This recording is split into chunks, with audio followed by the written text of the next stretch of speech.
مالک تیری تقدیر پہ راضی ہو گیا ہوں، مالک زخم سے پہ بھی میں مسکرا رہا ہوں، مالک تیری طرف سے جو دکھ آئے میں نے ان کو قبول کیا، جے سونا میرے دکھ وچ راضی تے میں سکھ نو چلے ڈاواں۔ بسم اللہ الرحمن الرحیم۔ یہ دنیا کے سامنے حضرت امام نے اپنا اسوہ رکھا کہ یہی تو پیغام میں دینے آیا ہوں، یہی تو جو ہے وہ تحریر میں نے کربلا کی ریت پر اپنے خون سے رقم کرنی تھی کہ یہ سر کٹ سکتا ہے لیکن جھکے گا تو صرف اپنے مالک کی چوکٹ پہ جھکے گا، یزید کے سامنے یہ سر جھک نہیں سکتا ہے۔ تو حضرت امام حمام رضی اللہ تعالیٰ عنہ نے کربلا کے تپتے ہوئے ریگزار میں جب 72-73 لاشیں خیموں کے سامنے پڑے تھے اور اتنے زخم کلیجے پہ تھے، راوی کہتا ہے کہ جب آپ کی قمیض اتاری گئی تو 113 سوراخ اس میں تیروں کے تھے، 33 زخم نیزوں کے تھے، 34 گھاؤ تلواروں کے تھے، اتنے زخم جسم کے اندر اور جسم چور ہے زخموں سے۔ لیکن حضرت امام حسین نے جب پیشانی سجدے میں رکھی تو آخری لفظ یہ تھے، اللہم رضن بقضائکا وصبرن علی بلائکا تسلیمن لامرکا سبحان ربی العالی۔ مالک تیری تقدیر پہ راضی ہو گیا ہوں، مالک زخم سے پہ بھی میں مسکرا رہا ہوں، مالک تیری طرف سے جو دکھ آئے میں نے ان کو قبول کیا، جے سونا میرے دکھ وچ راضی تے میں سکھ نو چلے ڈاواں۔ مالک میں سب کچھ قبول کیا، حسین تیری رضا پہ راضی ہے، میرے مالک تو بھی بتا تو بھی حسین پہ راضی ہوا ہے کہ نہیں ہوا ہے۔ آواز آ رہی تھی اس پیاسے پر علی شیر خدا کو ناز ہے، اس نواسے پر محمد مصطفیٰ کو ناز ہے، اوروں نے بھی سجدہ کیا پر اس کا عجب انداز ہے، اس نے وہ سجدہ کیا جس پر خدا کو ناز ہے۔ اے حسین ابن علی تم پر سلام، نازش آل نبی تم پر سلام۔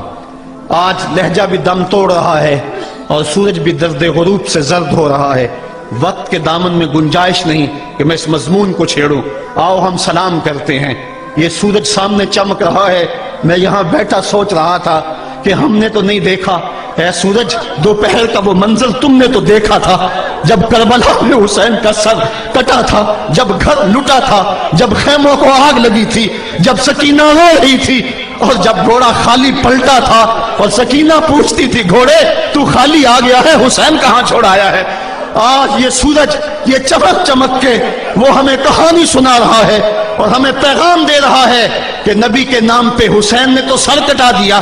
آج تم کہتے ہو دین پہ چلنا بڑا مشکل ہے، تم شور ڈال رہے ہو، جن کے لیے مسجدوں میں قالین بچھے ہوئے ہیں، گرم پانی دستیاب ہے اور ان کے لیے مسجدوں میں آسائشیں موجود ہیں، اور پھر بھی وہ کہتے ہیں دین پہ چلنا بڑا مشکل ہے۔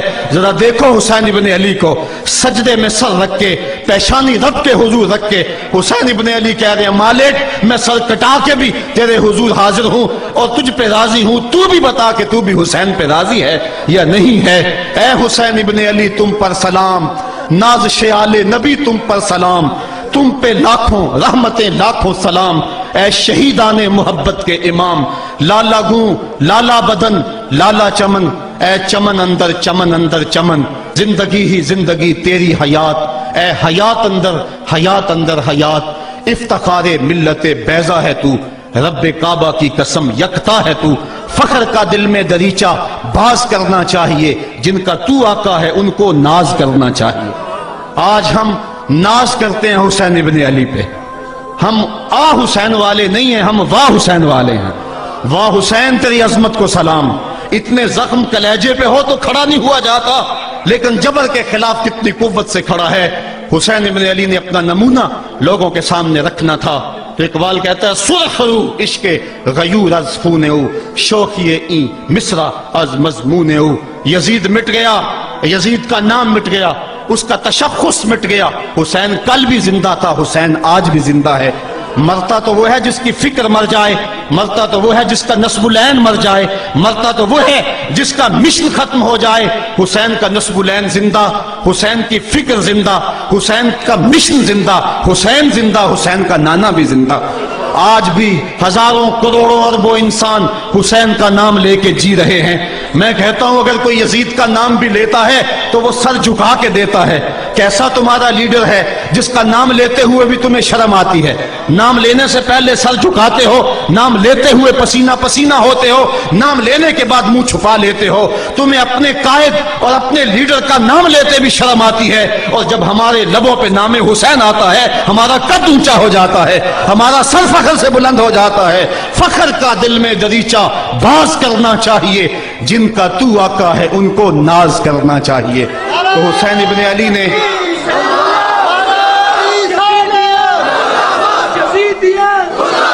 کسی نے کہا تھا کہ یہ دو شہزادوں کی جنگ تھی، تو کسی نے بڑا خوبصورت جواب دیا، اس نے کہا کربلا جنگ تھی اگر دو شہزادوں کی، قلم میں زور ہے تو لکھو حسین ہار گئے، لہجے میں تنتنا ہے تو لکھو حسین ہار گئے، انداز میں زور ہے تو کہو حسین ہار گئے۔ زمانہ کل بھی کہتا تھا، زمانہ آج بھی کہتا ہے، حسین کل بھی جیتا تھا، حسین آج بھی جیتا ہے۔ جب حضرت امام حسین رضی اللہ تعالیٰ عنہ کا سر انور کاٹ لیا گیا اور خولی بن یزید نے نیزے کی نوک پہ اس کو رکھا، ویسے رخ سر کا زمین کی طرف سے تھا، کسی نے کیا خوب کہا، باں کے سر نیزے پہ اور سوئے زمین ہے روح، یعنی سجدہ ثانی کی ہے آرزو۔ رکعت کے دو سجدے ہوتے ہیں، ایک سجدہ ہوا تھا کہ سر انور جدا کر لیا گیا، جب نیزے کی نوک پہ تھا سر تو رخ زمین کی طرف سے تھا۔ شاعر کہتا ذرا غور سے دیکھو سر حسین کیا کہہ رہا ہے، سر حسین کی پیشانی زمین کی طرف ہے، پیشانی میں دوسرے سجدے کی آرزو مچل رہی ہے۔ تو جب امام حسین کا سر خولی نے نیزے کی نوک پہ چڑھایا، اس نے تو یہ کہنا چاہا تھا کہ ہم فتح یاب ہوئے اور دیکھو ہم نے سر کاٹ لیا۔ کسی نے کہا ذرا غور سے دیکھو یہ تو سر کٹ کے بھی سر بلند ہے، یہ سر کٹ گیا پھر بھی سر بلندی نہیں گئی ہے، اس کا بانکپن پھر بھی نہیں گیا ہے۔ حسین کا سر کل بھی اونچا تھا، حسین کا سر آج بھی اونچا ہے، اس کا نام زندہ، اس کا پیغام زندہ، اس کی فکر زندہ۔ حضرت امام زین العابدین یہ کربلا کے وہ شخص ہیں جنہوں نے سارا منظر اپنی آنکھوں سے دیکھا تھا۔ اتنے دکھ کسی کو نہیں پہنچے جتنے زینب اور زین العابدین کو پہنچے ہیں، سب منظر کھلی آنکھوں سے دیکھا۔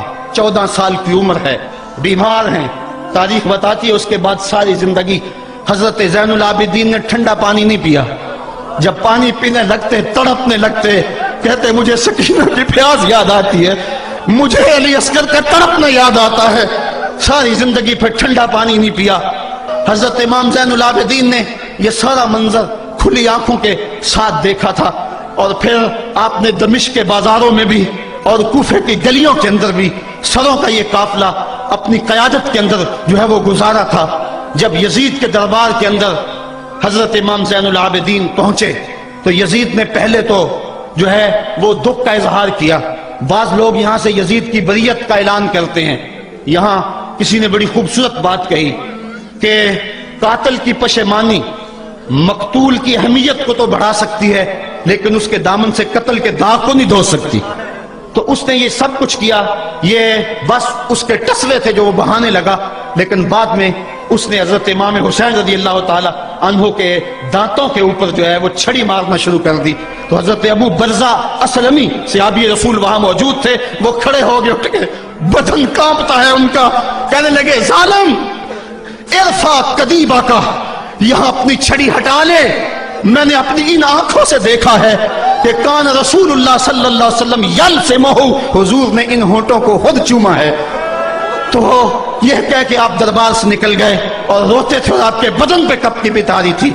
بعد میں یزید نے کہا حضرت غلطی ہو گئی اور یہ میں نہیں چاہتا تھا، بتائیں آپ کی کوئی شرط ہو۔ تو آپ نے فرمایا میری 4 باتیں مان لو۔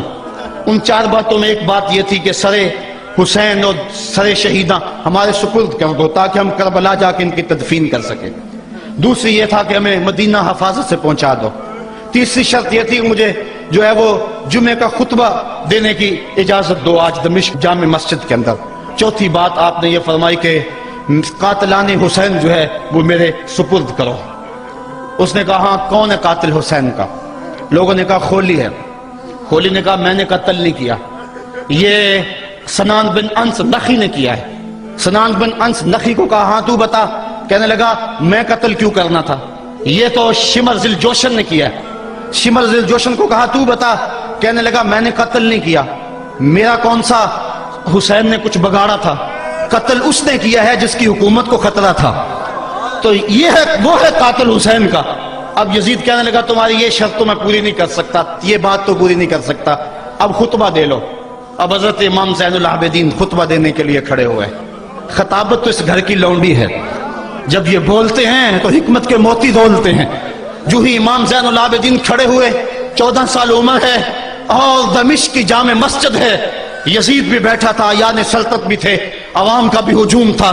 جب آپ نے خطبہ شروع کیا لوگ زار و قطار رونے لگے، اور آپ نے اہل بیت کے مناقب جب لوگوں کے سامنے رکھے تو یزید گھبرا گیا کہ کہیں لوگ میرے گریبان تک نہ پہنچے۔ اس نے مؤذن کو اشارہ کیا جلدی جلدی اذان پڑھو۔ تو جب اس نے کہا اللہ اکبر اللہ اکبر، تو حضرت شہزادہ زین العابدین نے کہا کہ اس کے اندر کوئی شک نہیں کہ اللہ سب سے بڑا ہے۔ جب شہادتین کا کہا اشہد ان لا الہ الا اللہ، حضرت امام زین العابدین نے اس کے جواب کے اندر کہا ہاں ہاں اللہ کے علاوہ کوئی معبود نہیں ہے، اس کی گواہی ہم نے خون سے دی ہے، ہم نے اپنے لہو سے دی ہے اس کی گواہی۔ اور پھر اس کے بعد جب اشہد ان محمد رسول اللہ پہ لفظ آئے تو حضرت امام زین العابدین نے کہا یزید دیکھ اب اذان کے اندر تیرے نانے کا نام ہے یا میرے نانے کا نام ہے؟ آج بھی منبر پہ میرے نانے کا نام ہے۔ تو یزید مر گیا، اس کا نام مر گیا، اس کا تشخص مر گیا۔ حسین کل بھی زندہ تھا، حسین آج بھی زندہ ہے، حسین کربلا کے تپتے ہوئے ریگزار میں بھی زندہ تھا، کوفے کے بازار میں بھی زندہ تھا، اور دمشق کی جامع مسجد میں بھی زندہ تھا، مدینے میں بھی زندہ، مکے میں بھی زندہ، کابل میں بھی زندہ، کندھار میں بھی زندہ، قلعہ جنگی میں بھی زندہ، تورا بورا میں بھی زندہ، موصل میں بھی زندہ، بغداد میں بھی زندہ، غزہ کی پٹی میں بھی زندہ، فلسطین میں بھی زندہ۔ آج حسین کی زندگی اور حسین کا باقپن دنیا کو بتا رہا ہے، بش کو بتا رہا ہے تیرے منہ پہ تماچا حسین مارے گا۔ زمانہ بتائے گا کہ حسین کل بھی زندہ تھا، حسین آج بھی زندہ ہے۔ حسین کی فکر لے کے اٹھو اور پوری دنیا پہ چھا جاؤ اور زمانے کو بتاؤ کہ ہم حسین ابن علی کے سپاہی ہیں۔ صرف محرم کے دن آنسو بہا لینے سے کچھ نہیں ہوگا۔ کیا صرف محرم حسین کا مہینہ ہے؟ نہیں، پورا سال حسین کا ہے، پوری زندگی حسین کی ہے، پورے زمانے حسین کے ہیں۔ یہ صرف عاشور کا دن یا عاشور کی شب ہی حسین کی نہیں، سارے زمانے حسین کے ہیں۔ کل بھی حسین کا تھا، آج بھی حسین کا ہے، کل بھی حسین کا ہوگا۔ آؤ اٹھیں، قرآن کو لے کر کے حسین ابن علی نیزے کی نوک پر بھی چڑھ کے قرآن سنایا، اور آج ہم اسی قرآن کی دعوت کو لے کر کے اٹھیں۔